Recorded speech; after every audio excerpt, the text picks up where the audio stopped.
Olá, pessoal, tudo bem? Que hoje seja o primeiro dos melhores dias da sua vida. Estou chegando aqui para analisar a campanha do Atlético no Campeonato Brasileiro de 2021, que, na minha opinião, eu coloco no patamar de excelente. Por quê? O objetivo foi alcançado. E foi alcançado talvez até um pouco acima do esperado. O objetivo era a permanência. E o que é a permanência? Está, na pior das hipóteses, na 16ª colocação do campeonato. E o time terminou na primeira metade da classificação, a uma posição e a um ponto de se classificar para a Libertadores. E o Atlético é um time emergente do futebol brasileiro. É um time que busca o crescimento. E o que é o crescimento? Você disputar as temporadas da elite do futebol e ir melhorando a sua condição, a sua estrutura, o seu planejamento de ano após ano.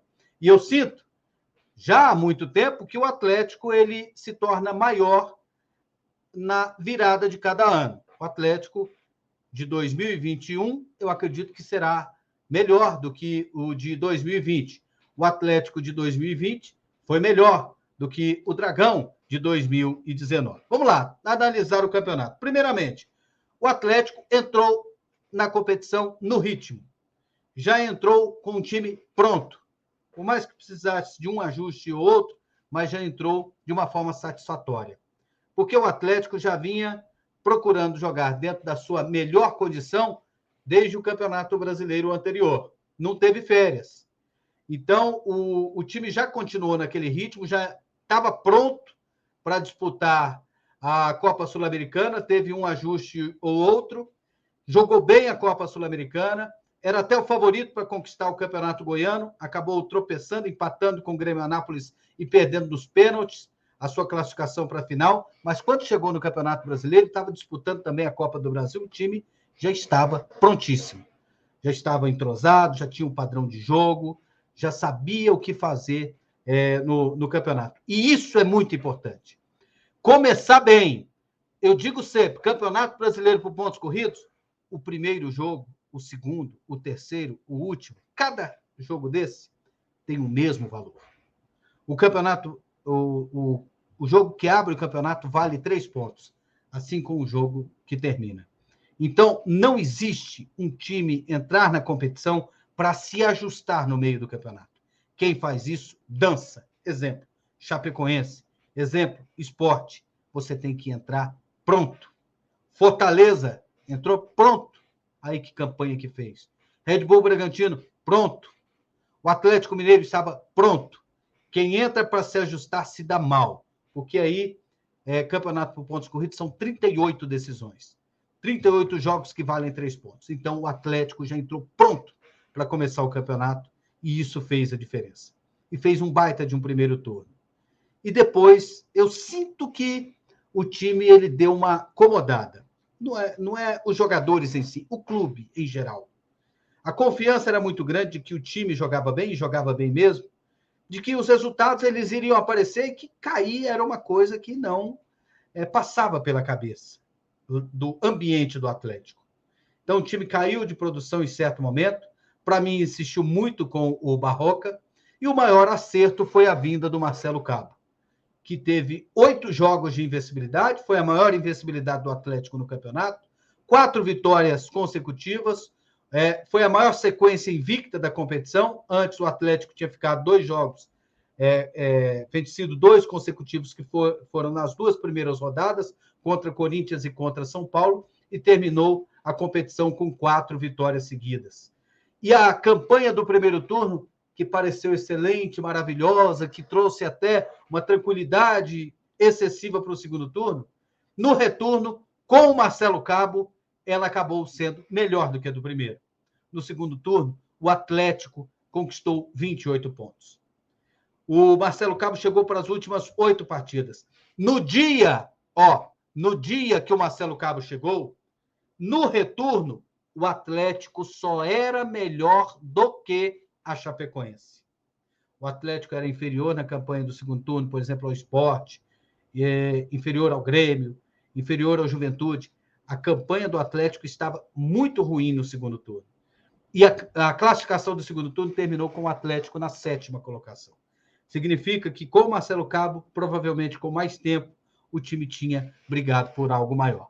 Mas isso a gente não pode desmerecer a campanha do Atlético, porque teve muito mais acertos do que erros. E essas circunstâncias acontecem. De, às vezes, o Barroca, que iniciou bem, depois o negócio dá uma desandada e não dá mais aquela liga do início. Então, a sabedoria que o time precisa ter, que o dirigente precisa ter, que o Asmundsson teve, foi de trazer o Marcelo Cabo de volta. O time também sofreu com algumas situações, como, por exemplo, o fato de ter um elenco mais curto, de não ter um plantel muito grande, por exemplo, como tem o Palmeiras, o Flamengo, a tal da reposição. Em certo momento do campeonato, vou citar só um exemplo, perdeu o Marlon Freitas. O Marlon Freitas, por contusão, ele ficou fora 12 rodadas. 12 rodadas. Nesse período que o Marlon Freitas ficou fora, entre a 14ª rodada e ele voltou na de número 27, entre a 14ª e a 26ª rodada do campeonato, o time ganhou apenas 2 jogos. Olha só como um jogador que faz falta. E aí ele no ritmo, agora no final, o time ficou 8 sem perder. E quando ele estava no time, a média de pontos era muito maior. Então, era um componente importante na equipe. Não tinha uma reposição com a qualidade de passe, de assistências depois. No último jogo, 2 assistências, os lançamentos, a visão de jogo que tem o Marlon Freitas, não desmerecendo os outros que entraram, mas o rendimento caiu. Durante um período, também, o time teve o desfalque do João Paulo, o jogador que começou muito bem. E depois, quando ele volta, ele não volta no mesmo ritmo de antes. E até o Zé Roberto, que iniciou muito bem, depois caiu de produção. Então, o que fica de aprendizado? Eu acredito que o Atlético tentou fazer isso. É de ter um elenco mais qualificado, de ter mais jogadores, para que o time possa suprir essa dificuldade. Quando o time, às vezes, não tinha o Éder, tinha dificuldade. Então, o Atlético ele teve, por exemplo, muitos laterais pela esquerda, faltou reposição para o meio. Então, um equilíbrio maior das opções do elenco.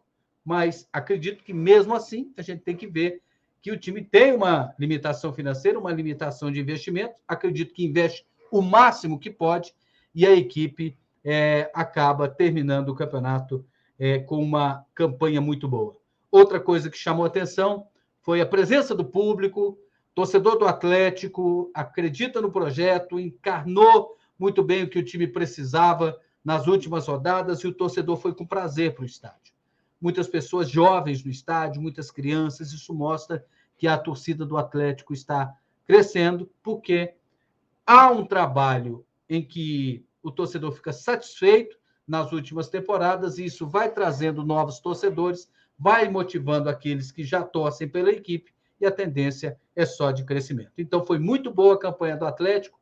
Com o Goiás na Série A, serão 2 times goianos na primeira divisão do futebol brasileiro e isso não é para qualquer estado. Não é para qualquer um. São 27 estados. No ano que vem, o futebol goiano terá 2 representantes, assim como o Rio Grande do Sul tem. Assim como Minas Gerais terá lá o Atlético e o América. Então, tem estado que não vai ter representante nenhum. Por exemplo, o estado da Bahia. Não tem nem o Vitória, não tem nem o Bahia. A região Nordeste terá 2 representantes, os 2 lá de Fortaleza. O estado de Goiás sozinho tem 2 representantes. O Centro-Oeste, 3 representantes, incluindo o Cuiabá. Então, isso é gigante. Isso significa que o nosso futebol tem sim o seu valor, mesmo o estado de Goiás não tendo uma das principais economias do país.